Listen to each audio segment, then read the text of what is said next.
if you want to talk. And you heard that recording in progress, which means that this webinar will be available afterwards for those who couldn't make it and for anyone to check up on things. Including any afterthoughts, you've got my email address there, and it might be that you don't manage to get your point in or you think about things afterwards, then do email me. I'll try and pick up on any raised hands, but shout out if you see I'm missing someone's request to speak. So I'll be scribbling down any sort of pertinent points, but do use the chat as well. And the whole idea of this webinar really is to get your ideas, your corrections. So what have I got wrong? Put some flesh on the bones of partial information, and more supporting information for my conclusions, because we've had a meeting of the community of practice, which are the people who regularly see things underwater on the seashore and so on. And we had a get together about 3 weeks ago and picked up a lot of additional information. But obviously that's just a small group of people. So it's a question of what have I missed? What haven't I managed to pick up from the harvesting that we do of social media, the scientific press and so on? And an important one, but a difficult one, is what are the implications for marine environmental protection and management of what's being observed? We're going to have highlights, we're going to have lowlights. You know, do the highlights tell us anything? Is there anything about the lowlights which we ought to be concerned about? And then I'm going to give you one example of an eye-catching press release. But, you know, identify eye-catching events, trends and images. And when I say for publicity, I really mean for engaging the public in understanding what's going on in the marine environment and wanting to see it protected and enjoy it. So those are basically the topics that I want to cover in all of these different slides. But there are only 15 slides in total. So it's not a very long presentation, but you know, it gives us plenty of time to discuss and make comments.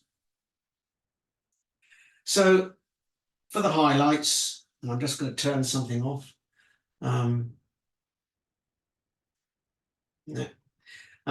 For the highlights, you know, we nearly always have species which are new to science, which have been found through the particular year we're considering, 2024 in this case. And I think that, you know, we've got one particular worm species which was found on Lundy in 2022, but the description came out in 2024. And then we've got a sea slug species which was found near the start point, mainly by Blaise Bullymore's son Ross. So Ross Bullymore there, many of you will know. So 2 new species new to science. We've got continued highlights such as the resurgence of spiny lobsters. Now that's since 2014. They were always present in West Cornwall and the Isles of Scilly, but really along the sort of South Cornwall coast, the South Devon coast, there are places where it hadn't been seen since the late 1960s and early 1970s. But if you look at the graph on the right of landings, look at the enormous apparent rise in the number just in the last 4 years or so. Now, some of that is because a lot of fishermen are no longer catching pollock, they're not allowed to, and they've switched to netting. So the landings of spiny lobsters have increased as a result of extra fishing. But the surveys which are done, particularly by Cornwall Wildlife Trust, on the wreck of the Volney, on the lizard, have recorded the highest numbers yet in 2014.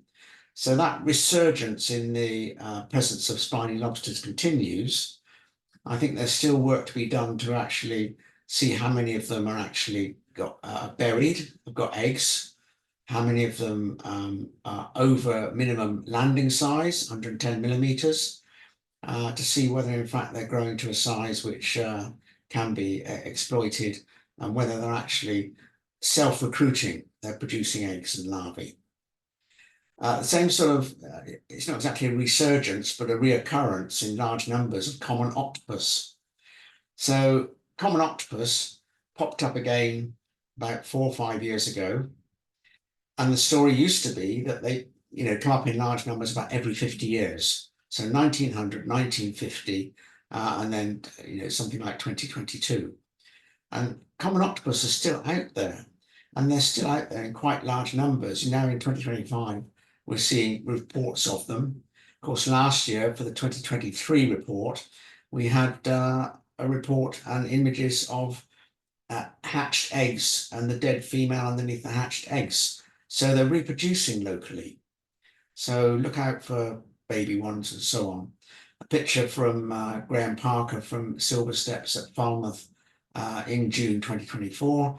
And again, if you look at total landings in Cornish ports, you can see a steady rise, but we've only got records until 2023. I'm told the 2024 records won't be available until October this year or thereabouts. So unfortunately, we won't have the numbers for 2024 when the annual report is published. But common octopus still out there. Look out for them. See if you can find some more places with eggs. They'll be in really sort of tight holes, little caves, but ones which are very difficult to get into, except perhaps with your GoPro camera. So those are highlights. Go the right way, Keith. And here are some other highlights. Range extensions and expansions. I'm quite careful how I write these things because the recorded range was extended from South Coast sites to one near Newquay at the Gazelle, and that was Keith Raven. So they had previously been present in Dorset and in South Cornwall, but not on the North Cornwall coast.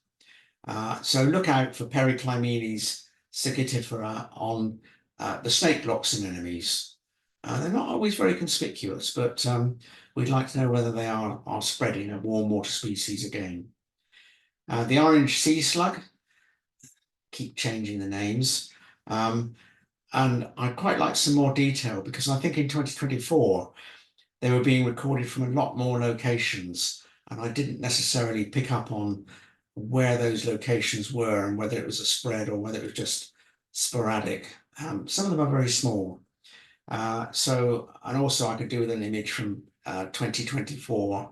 This is David Kipling's image from 2022 on Lundy. But, another sea slug, and sea slugs do this. Sea slugs will disappear for 30, 40, 50 years, and they'll reappear again. The one that we're really looking out for is the blue spot sea slug, Rhyllada elegans, and the name of it tells the story. That was present at Lundy and at SWME until about 1986 and hasn't been seen since. Everybody's looking for the rainbow sea slug, Babakina andoni, and several are being found this year in 2025. But in 2024, when it had only been found in Cornwall, Paul Naylor was lucky enough to see one at Wembury. Well, no, he didn't see it. His grandchildren found it, and they went and woke Paul up and said, "Come and have a look at this, come and have a look at this, Grandad." And so we got another record. So keep looking for these because we want to know whether they're here to stay. More likely they're here for a few years and they'll disappear again for another 50 years. And there'll be other unusual sea slugs that I'll mention in the report. So if you've got any unusual sea slugs, do let me know. But I'm afraid sometimes I shrug my shoulder and say, "Oh, sea slugs do that. They pop up from time to time and then they disappear again." But, the warmer water species might be telling us a story. So more good news, as it were. Let's try getting it the right way, Keith. But on the range extensions and expansions, things like the honeycomb worm, Sabellaria ovulata, lots of reports of new locations where it's found or new locations where it forms these sorts of hummocks.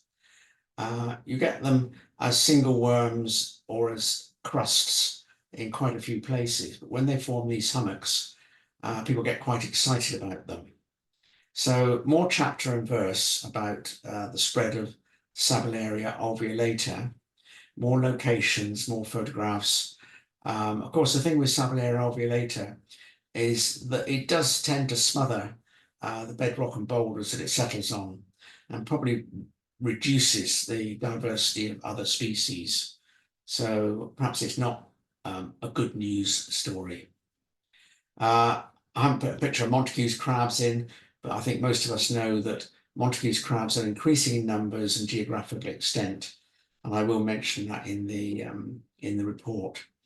Any evidence that Montague's crabs are bullies and displace other crabs would be welcome, because there's a thought there that, the abundance of brown crabs, the abundance of other crabs, Necora puber, might be decreasing in numbers, and it might be because of bullying by Montague's crabs. Well, if you've got any evidence, then do let me know, because that's an interesting idea.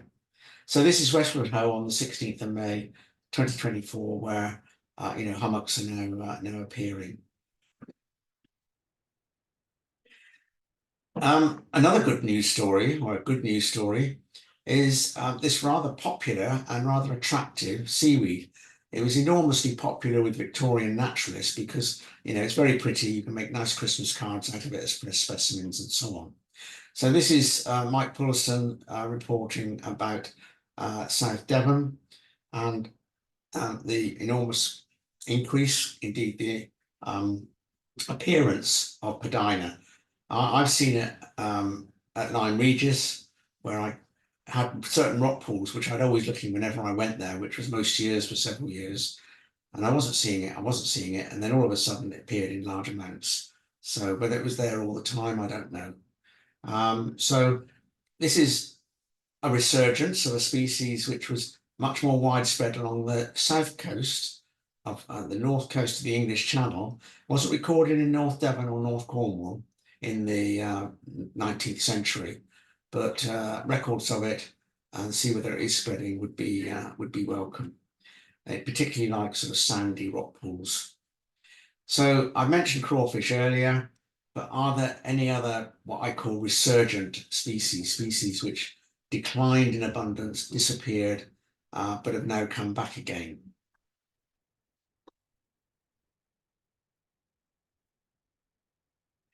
And more sort of good news, and this is new mapping work. So there's always new work going on all the time to look at the state of the seas, to look for valued species, valued habitats.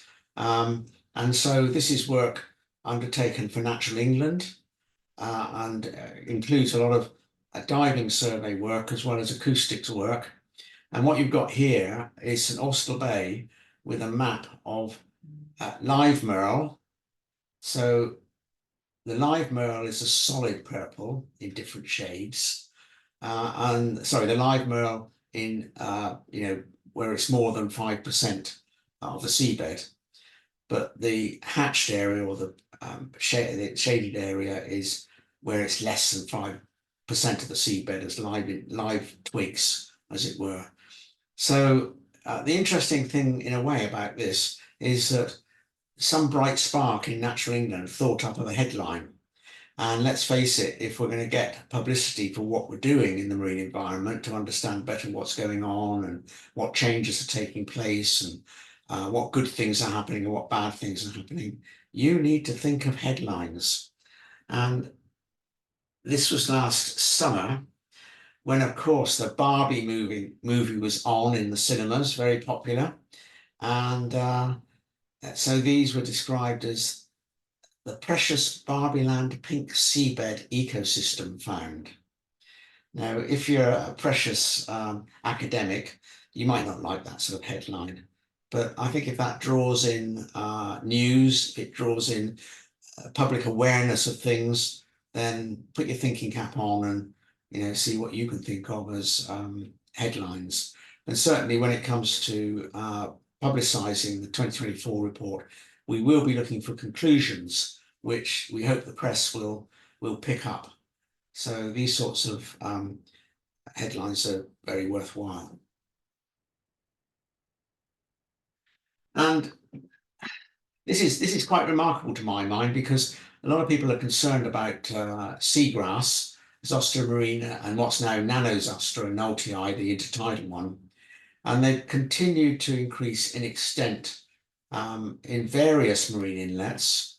Now I'm waiting for a summary from Natural England, with regard to the various inlets where studies have been carried out this year, so that I can actually sort of almost tabulate what's been going on in each one of the estuaries where studies are being done of both the intertidal species and the subtidal Zostra marina. But very helpful. This diagram has been put together by Peter Holt. Now, Peter these days uses acoustic survey a lot, but he went back on the diver surveys back to 2006. This is when divers were put on the seabed and they towed a surface marker buoy along and followed the edge of the seagrass bed. So you can see in Corsan Bay, at the western entrance of Plymouth Sound, that there's about 2 hectares of seagrass that were recorded by the diver surveys. And that increased in 2012 in the diver surveys, and it increased again in 2018 in the diver surveys. And then when we move on to acoustic surveys, 26 hectares in 2021, 29 hectares in 2024. And Peter's drawn a graph of the increase in cover. Now, your experience, and I'll come on to the next slide, which is the intertidal species, your experience and what you think about whether seagrass beds have been expanding is very welcome. So do give me your view on it. I will be, part of my request to Natural England to give me a summary is to do with the finishing of the Remedies project, which was doing a lot of work on seagrass and environmentally friendly moorings, measuring and basically restoring seagrass beds. And I think there'll be a good news story there as well. But the real good news story, I think, is that seagrass seems to be doing it itself. It seems to have taken off. Again, your observations, your comments are welcome.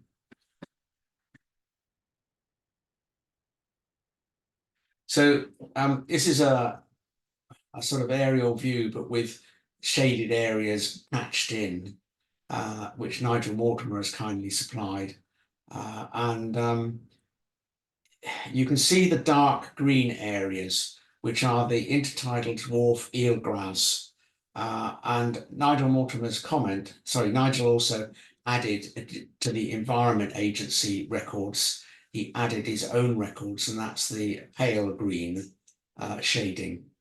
So you can see quite extensive areas of intertidal dwarf eelgrass. Well, it's mainly dwarf eelgrass. There might be some Zostra marina mixed in with it. But Nigel comments that although the areas where dwarf eelgrass was present in 2024 are similar to 2023, the density is much greater, expanding from a few plants in 2023 to hundreds in 2024. So a good news story that a valued species has taken off and is covering much larger areas of the intertidal. And of course, this delights the ornithologists because it's geese and song feed on the eelgrass. I've got a personal view on eelgrass, and I'm not sure whether the next one says anything about the owls of Scilly. No. But basically, I've got supplements information from the owls of Scilly, where there's 27 years worth of data on the Zostra marina beds. And basically, they stayed much as were. But there is increase in many areas, and there may be new areas being established naturally. And we'll have to see what happened about the planting programs. But we do need to make sure that when we're doing our surveys, we do it at the same time of year, because I'm greatly aware that out there now in Plymouth Sound, the seagrass beds are a bit sparse. It's winter, and a lot of them have sort of died back a bit. So do your seagrass surveys middle summer, end of summer, when they're thriving. So that's my view on seagrass. So I've more or less done the highlights. What about the lowlights? And this is a really difficult one because, this is really what I want you to think about, what you think. Those of you who get onto the seashore, who get underwater and have been doing it for, many, many years, are things as rich as they were? And I've got quite a few quotations here, including mine about less variety and abundance of sediment burrowing species. Plymouth Sound. I'll quite often find myself on the mud in Plymouth Sound, not least when I get lost underwater. And I'm just not seeing the burrowing species. I'm not seeing the ones which I could easily get photographs of. And the spring outburst of seasonal hydroids in Plymouth Sound has died back. We're not seeing it anymore. It's out on the open coast. It's out at the Eddystone on the wreck of the ex-HMS Scylla Reef. Yes, there are those what we call flowerhead hydroids, the Fjordia linearis and such like. They're still out offshore or along the open coast, but they're not in Plymouth Sound. And there's a particular site which I monitor at Firestone Bay, and they really have died back a lot in, let's say, the past 8 years. I cannot get the photographs of swathes of flowerhead hydroids I used to be able to. And this is an interesting one from Andrew Cleve, because Andrew Cleve writes very well, and he just writes, and he writes a much longer piece, but I've shortened it. So he first visited Kimmeridge in the early 1970s, a wonderful site then with a rich intertidal fauna. And last year, 2024, I took a group to the same area, and it was really hard to find things to show them. Paula Ferris from North Devon Coastwise got a similar observation, and I've been looking at the shores around Ilfracombe for more than 50 years now, and I used to know where to go to see certain anemones, and I can't find them there now. So, what do you think? This is important because we're saying that there's been a decline in the abundance of each species that occurs on the shore, because generally myself, Andrew Cleve, we can find the species that we always used to find, but we're not finding them in the numbers we used to. And the same with the subtidal in Kimmeridge and along that Dorset coast, where I'm told that Steve Truello, who takes lots of excellent pictures and so on, can see, he can find the species, but he can't find them easily in the way that he used to be able to. Subtidal reef habitats at Lundy continue to be a shadow of their former richness and abundance for conspicuous and rare and scarce species. We need to do more work on that, because after all, it is Britain's first marine nature reserve. And I go regularly to intertidal reef habitats at the mouth of the River Yam, and I've seen a much lower abundance of infrequently seen species in the last 2 or 3 years. I'll get there on the next lot of decent spring tides and see what's going on. But this really is an important question for those of you who do get out on the shore, who do get underwater. Are you seeing less in the way of quantity of species which always used to be more abundant? That's the key question. So, you never know, the press might latch on to that. And of course, everyone's going to say, well, what's your evidence? So it's anecdotal, but the more people who agree, or perhaps the number of people who disagree, the clearer picture we've got. And then sometimes there are mysteries, and sometimes I have to eat my own words, because last year I made a particular point and had agreement from lots of other people that the plumose anemones, Metridium sinale, had disappeared from most of the mainland coast of southwest England and some of the offshore sites, not the Isles of Scilly, but so when we went on a sea search dive to Cod Rock Ledges near Berry Head, in other words, the entrance to Tor Bay on the western side, I sort of made the brave statement, because I was told, oh, this is a really brilliant place for plumose anemones. And I said something to the effect of, well, they're not going to be there now. And they blooming well were. So some more information of where they disappeared from and where they've stayed would be very welcome to get the picture going. And of course, if they come back, when XHMS Scylla was put on the seabed, they settled in about September, which ties in with what we know about their reproductive biology. So look especially in September.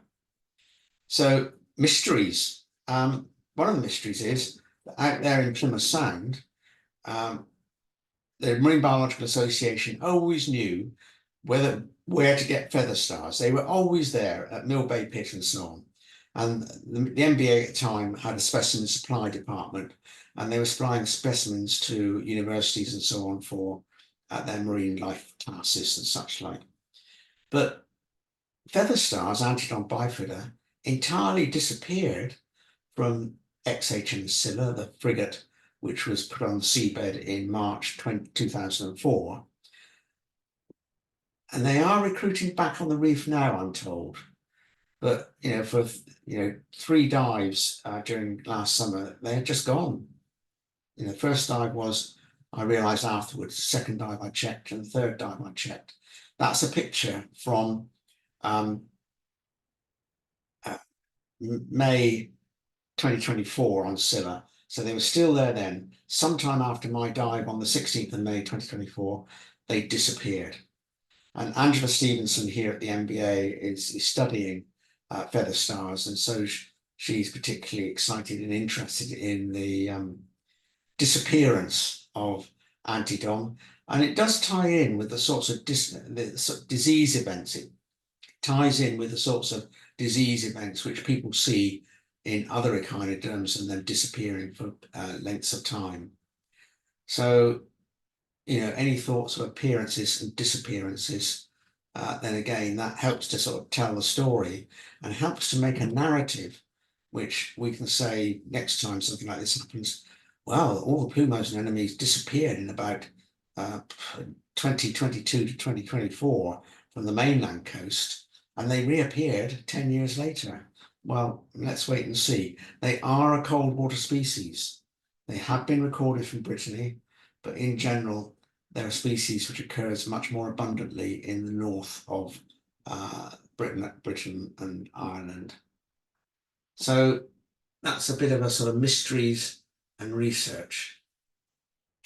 More mystery, excuse me, more mysteries to think about and do research. And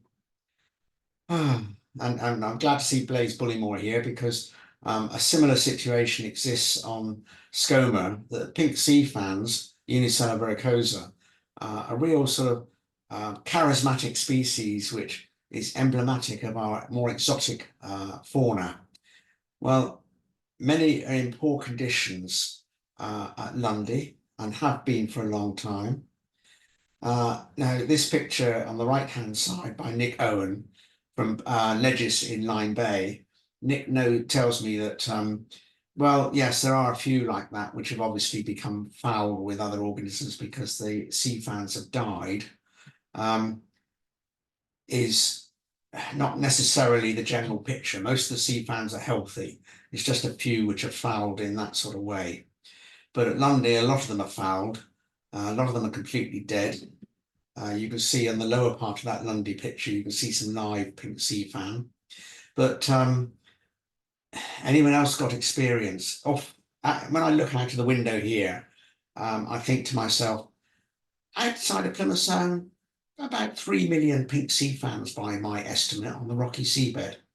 So, and they're all doing very, very well. Pink sea fans along the south coast of Cornwall, Devon, Dorset are generally in really good condition. So what is it about the Bristol Channel, perhaps, which is not doing any good things for pink sea fans? And I put a footnote here because, of course, a lot of recovery depends on recruitment. And until last year, nobody had successfully bred pink sea fans. But the Spanish have done it, and people at the Horniman Museum in London have done it now. And the answer is the larvae can be in the water column for a long time, about a month. So colonization of distant locations is possible. There's a link there to a preprint of the Spanish paper. So I think that helps us to understand that, there's no problem with the larvae finding their way over quite large distances to recolonize an area. But what's going on? And another mystery to think about, and this is very much off the top of my head, and it might be that I'm not getting offshore enough out of Plymouth, because we always used to see seven-armed starfish out on the Eddystone reefs, sand deeps, and so on. But also we used to see them regularly in the intertidal at Lundy. So a young seven-armed starfish on the left there in the landing bay at Lundy, they're just not being seen now. Interestingly, when Leslie Harvey was doing his work there in the late 1940s and early 1950s, he produced a very long list of intertidal marine species, but he didn't actually list Luidia ciliaris in those species lists. So perhaps they do come and go a bit. We don't get many of those cushion stars, Perennia pulvillus. You might see 3 or 4 on Hat Rock. You might see 1 on the Eddystone on a dive, but I don't recall seeing any in recent years. So has that one gone downhill? And even the bloody Henry starfish might be less abundant. But an interesting thing about these, and some of you from the Isles of Scilly will probably see this fairly frequently, is that you can be on your decompression stop after diving, and you'll find yourself in the midst of swarms of these little yellow larvae. And they're smaller than the size of your little fingernail. They've got a gelatinous sheath. They quite often are accompanied by harpacticoid copepods, which are eating the gelatinous sheath. That's what the little pink thing is at 7 o'clock on the left-hand picture.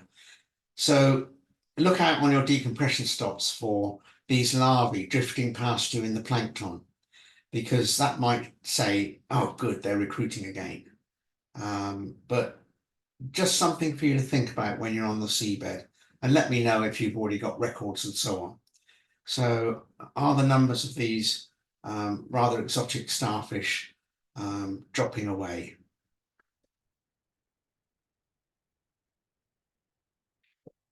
We're getting towards the end of the slides now, and one of the last topics is going to be non-native marine species. And John Bishop and Christine Wood, who do the surveys of non-natives, told me that there are no new species, in other words, new non-native species established in Great Britain in 2024. But of course, some of the established ones are extending their range, extending their abundance. And they include red ripple bryozoan, water cypora savatra, and Wakami undaria pinnatifida. I haven't put the actual details exactly where there, and I'd quite like your observations of where you've seen red ripple bryozoan and undaria. I believe that undaria has turned up in Bournemouth, but not at Swanage Pier at Swanage. So look out for these species. It's not at Lundy, not yet. Algae have quite a short lifespan for their propagules, for the spores, so it might be too far for undaria to get to, but of course it'll get to Lundy if a boat with a dirty bottom moors up in the landing bay there and produces spores while it's sat in the landing bay at Lundy. And I think that's where most of the Wakami, the undaria, came from originally, these boats with dirty bottoms coming into marinas. Of course, we also know that Pacific oysters, Magellana gigas, were mainly brought in as a result of farming, oyster farms, and of course they've gone wild. And here we are in Carrick Roads in Falmouth Harbour, where there's a group there that does surveys of the Pacific oysters, and you can see the rocks there splattered with youngish Pacific oysters. One's about the size of your thumb. And we saw the same at Corsound Bay. I've yet to go back there and see how much they've grown. I saw them first of all in September, in January, and then again in I think September. And they haven't grown very much by September, but I'll be back there to check them out and see what's happening in Corsenham Bay, as doubtless will the Falmouth group. So they are beginning to spread. In places I see quite a lot of bash ones, so people have got the idea to bash them on the open coast.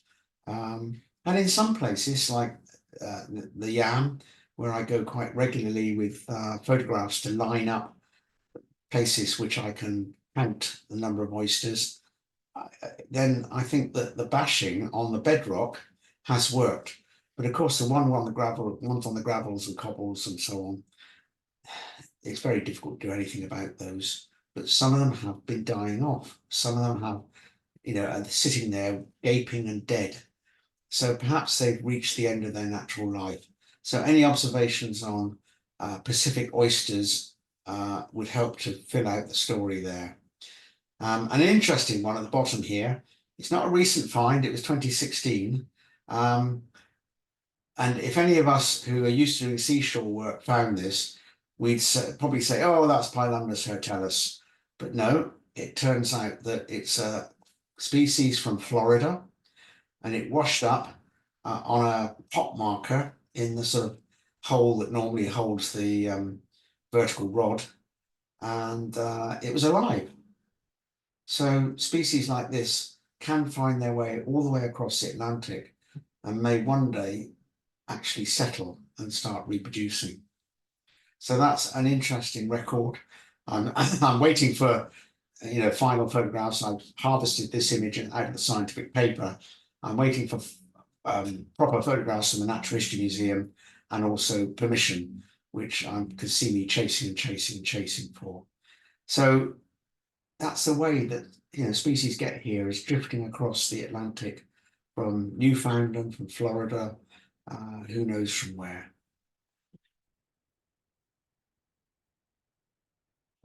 And finally, in terms of the topics here, I want to mention infrastructure and enhancement projects. So this is happening. This has happened more and more in 2024. There's been quite a increase, a sudden interest in putting out structures which will perhaps attract high biodiversity. So there are panels which have been placed in various harbours, not just Falmouth Harbour, not just Sutton Harbour in Plymouth, but in other estuaries. You can see colonisation beginning to happen here in Falmouth Harbour with green seaweeds, but the ones in Sutton Harbour have been there for 2.5 years now, something like that, and they've now got fucoid algae growing all over them. And colonisation is being monitored, but that one in Plymouth Harbour, what a good sight. What a good sight to take school children down Mayflower steps and walk them along that concrete walkway and let them poke in amongst the seaweeds while they're standing upright and they're not, sort of slipping over or falling into rock pools or whatever. So that's a very good educational tool, apart from looking at colonisation, seeing whether the patterning on the reefs actually do it.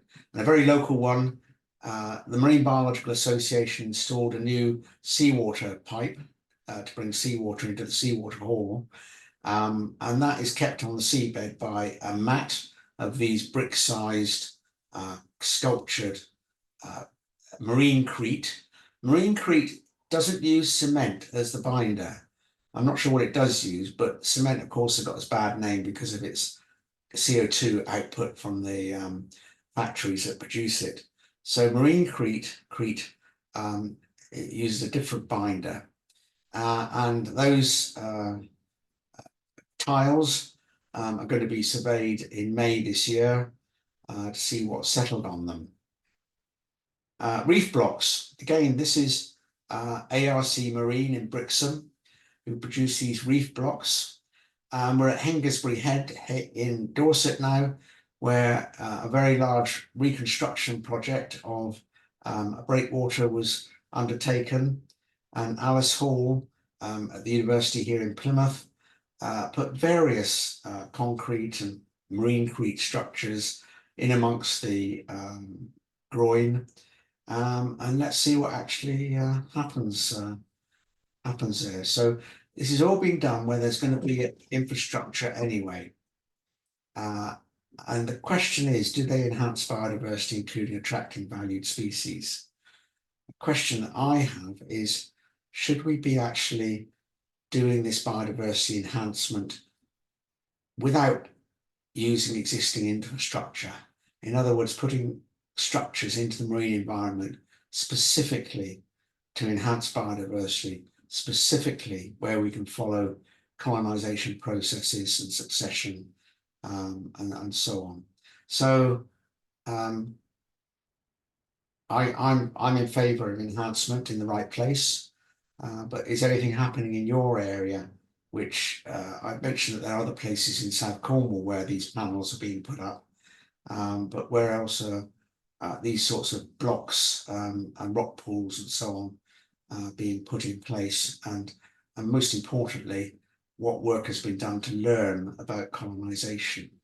So that's infrastructure enhancement projects, a bit of a new kid on the block, as you might say. So those are my slides. If you want to open your mic, I'm not sure I can see everyone actually, but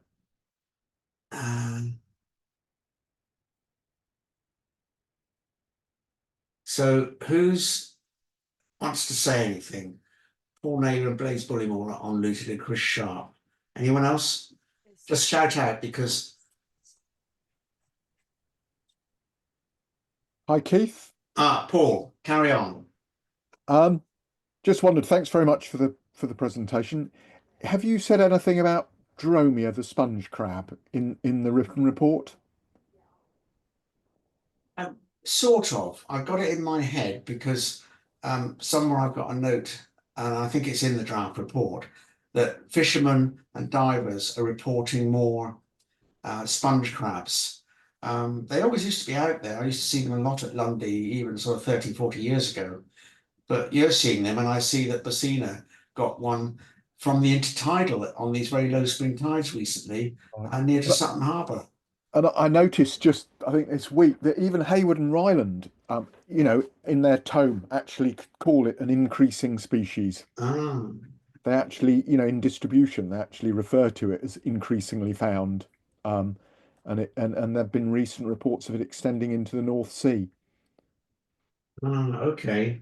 So anyway, regardless of that, I think as long as I think it's just worth keeping a running tab on it, that there are more observations of it. And it's a rather spectacular and interesting species. Something It's amazing. that... Oh, and I found that paper about them, their behaviour and finding their own sponge and cutting out pieces and things. Oh, okay. I'm I'll not send sure you that I'm familiar with that. It's from 1926. Okay. Yeah. But just it's an amazing because when they deprived it of sponge, they gave it a piece of paper and they detail how it folded up and cut out this piece of paper instead of its hat. And they do seem to keep their hats, don't they? So, Yeah, I've seen, and you've probably seen as well, apparently the same sponge crab. I've seen it for 3 years running, and it's got a pachymetisma, an elephant hide sponge on its back. And I've photographed it several times, and I suspect it's the same sponge the same crab keeping the same sponge on its back. So it's got a story to tell about it. yeah. It's something which people find bizarre and interesting. So perhaps it's something that definitely ought to be in the report because it's bizarre and interesting. Paul, anything else, or I'll move on to someone else? No, thanks, Keith.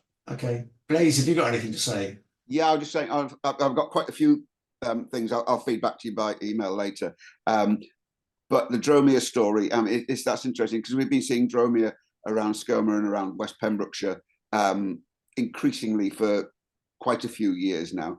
And I was really excited there last year, the year before, to see one sitting under a pachymetisma because almost exclusively they use Cliona here. And I was in a conversation with somebody the other day and said, no, they only use pachymetisma. And oh, so that was interesting. The fact that there seem to be different sponge preferences depending on where you are. But I just wonder if it's that easier to spot under Cliona. I don't know, but certainly where around here you get a clue. Frequently, you get a clue. Oh, there's a dromia around here somewhere because of all of these divots out of the top of the nice big Cliona. Ah, right. Yes, yes. But also they look very odd. I mean, you see a sponge like Cliona or Pachymetisma in completely the wrong place. Yes, and floating about a centimetre above the bottom. Sorry, what's a centimetre above the bottom? I mean, it appears to be floating a centimetre or so. Yes, yeah. So that's Dromia. I mean, at Lundy, I've also seen it using Oceanium glomeratum, the Red Sea fingers, on its back. Really? But there's Cliona, there's Pachymetisma, there's a few other species as well. So I think that, as I say, it's an interesting story. It's a bizarre story. Use it. What else, Blaze? Oh, I just various bits on seagrass expansion. I'm just wondering who you've been in touch with up here. Discodorus, whatever it is now, Discodorus rosy. They're almost getting to be 10 a penny a year or two in Pembrokeshire. And I'm sure I can send you a photograph or two. Undaria, Milford Haven, I assume you're aware of that. Metridium, yes, I promised somebody a few years ago some samples of Metridium from here. Is the girl working in Ohio University, Natural History Museum, looking at Metridium speciation and genetics. And I promised her a couple of samples from West Wales, and I couldn't find a one, even in Milford Haven on the wrecks, where they're normally thick. They vanished. They seem to be coming back a bit now, but for a short while, I just couldn't find any Metridium. And as you say, oh yeah, I know where to go and get Metridium, but they're gone. Well, let's hope they'll start coming back, because they're quite a spectacular species, popular with photographers and so on. But as I say, this point about occasional disease events, you do wonder. But I can still find odd ones on XHMS Scilla. They're closed up; they're not open. But come April, May time, that's when everything comes into blossom, as it were, and perhaps they'll open up. Anything else, please? One was the enhancement. There's a big effort going on that sculpted surfaces, the Mumbles, just outside Swansea. I mean, massive coast protection works going on there, and they're building in what's being dubbed sea hives, HIVES. Oh, right. Well, all these things we can learn from, and I'm in contact with the people at Brixham, and let's see what whether we do end up putting structures deliberately on the seabed where there isn't any infrastructure development, and make sure that we do the monitoring and we learn from it. I don't want to carry on with this. I can talk to you separately about my ideas, but yeah. So anyone else? Chris Sharp, have you got your microphone on? No? Anyone want to speak? Well, if nobody's keen to speak, then I do hope that we'll get a lot of people who look at the recording of this webinar, because there are a lot of people who haven't been able to be here. And we'll... Keith. Hello, who's that? So it's Maya here. There's just a question through the chat as well from Nigel Mortimer. Hello, Nigel. Saying we're discussing some habitat enhancement structures to help net gain for losses of habitat developments. Might we need to monitor INNS for taking a hold? Sorry, monitor what, Maya? May need to be monitored for INNS taking a hold for invasive non-native species. Yeah, invasive non-native species. Yeah. Well, yes, because we got the example of Magellana gigans, and that's certainly going to make a difference. Some of the other ones won't. Water cypora, the red ripple bryozoan, I think that will dominate some of the shaded overhangs and so on. And again, you've got to ask the question, can we do anything about it? Does it matter? And I think some of these things do matter. And I'm beginning also to think that sargassum in rock pools, that the story used to be from a paper in California, that really they didn't affect the native seaweeds, that because they floated at high water, they let plenty of light in and the native seaweeds survived okay. But there's another paper which I've got a reference to, I can't recall exactly from where, which says, no, actually the underflora suffers as a result of shading by Sargassum muticum in rock pools when the tide's out. So I think a little bit more needs to be thought about Sargassum muticum, because I was keeping the lid on the amount of sargassum in rock pools at Devil's Kitchen on Lundy with the permission of English Nature, as was going in there and removing them carefully from rock pools. And that persisted. In other words, the sargassum plants were perennial, and where I'd taken them out, they stayed out. So, there's a possibility there that sargassum is an invasive non-native species which might actually be damaging our native flora. Does that answer the point? Anyway, that's Nigel. Sorry, Nigel, I didn't see him. I'm not seeing everyone, but there we are. Anyone else got any points they want to make or questions they want to ask? Yes, it's Nick from Jersey.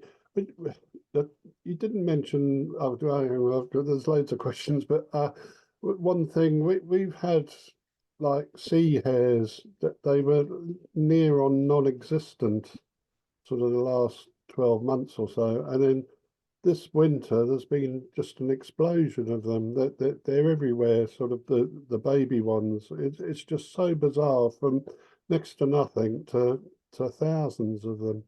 Is anything like that in the southwest? Well, funnily enough, we were at Wembury Point during a good low spring tides recently, and the sharp-eyed ones amongst us, not me, noticed these little tiny Clisia sea hares, and they were only smaller than your little fingernail. And so we've got them, and last summer there were a lot more records of the adults. There are certain places around here in the Plymouth area, and I'm sure there are in other locations in the southwest, where you can reliably find sea hares. So it'd be good if people keep a careful eye out open for them, and of course for the pink streaks of eggs, because they're very conspicuous, and see if they are on the increase, whether they're doing very well. And it might just be that everything's come right for them, rather like a mast year in your orchard, that you have some good years when everything comes right for the plants and everything flourishes. Well, I'm sure that in the sea, you get everything coming right for a particular species, and they have an outburst. Does that make sense? Yeah. It's like you say, with everything else, trying to understand it, and this is a fairly common species, so I think it's quite a good one to monitor in some ways. And I mean, I've been trying to watch and look out for when the juveniles arrive, because we had a similar event, not as big as what's happening at the moment, happened about 20 years ago. And every year I keep looking for these juveniles and struggle to find them. This was February when I saw them 20 years ago. This boom at the moment started to be seen the end of December, and then January they started appearing lower shore, and now they're sort of middle shore as well. So, but I've never seen anything like it is at the moment. Thank you. Sorry, are these small ones, Nicholas? Yeah. So what I saw 20 years ago was sort of 2-3 centimeters, and so what we saw in December was about that same size, and now they're sort of 4, 5, 6 centimeters. So they're sort of increasing and growing as well at the moment. Well, that's interesting, because it'd be interesting to know whether it's happening throughout the southwest, because as I say, we found very small ones. I think it was on Sunday, and I know the places to go to on the Yam where, you know, they always occur in numbers when they do occur. So I think that we ought to look out for that. Apart from just basically keeping your eyes open for everything and trying to think about why have I seen this before and what's happened that's made a change and so on. Now, anyone else want to come in and say anything?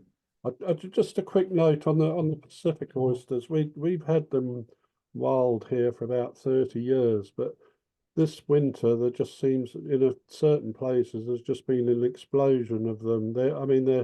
They're common in certain areas for 30 years, but there's been a definite explosion this winter. So watch out is what I'd say.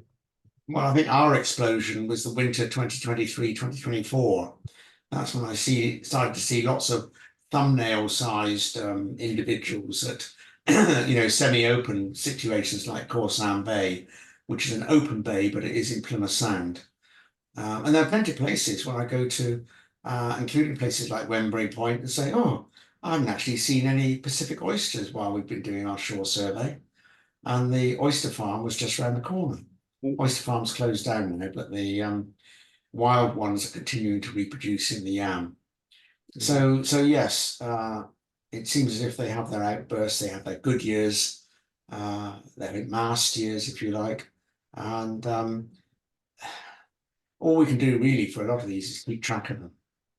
Yeah, they will spread because I find them 6 miles offshore on a reef, and there's no farm within sort of 7-8 miles, so they will spread as well. Well, they turned up at Lundy in 2022, I think, or 23 maybe, let's say 23. Just 4 of them were found, and they were big ones, so they'd been there for a while. Now, I thought, well, surely the larvae don't last long enough to get from the nearest wild population, which is probably at Porlock. But then looking up the literature, you see the larvae are in the plankton for usually a month, but they can stick it out for 2 months if they can't find anywhere suitable to settle. So, so you know, the larvae can go quite a long way, and obviously the wardens on Lundy, myself when I go out there, are monitoring the situation on the shore in the landing bay. We can't get everywhere. Most Lundy shores are very inaccessible, but you know, we're looking out for adults. We don't want the breeding population to establish, and yes, they are dealt with when they are found. Anyone else got anything? Otherwise, we'll be almost exactly on an hour, and I do want you to send any comments you've got, any observations you've got to me, because it's not going to be until the beginning of May that we have the conference, and it's not going to be until you know, another 6 weeks after that that the report is actually the report is with all the different sections is published. So you know, there's a bit of time left for people to remember things, find photographs and so on from 2024. But with that, I'll thank you all. I think there are about 27 people, that's what I counted anyway, in attendance, and there are lots of other people who look up the recording. So thank you very much indeed, everyone. Thanks very much, Steve. Goodbye.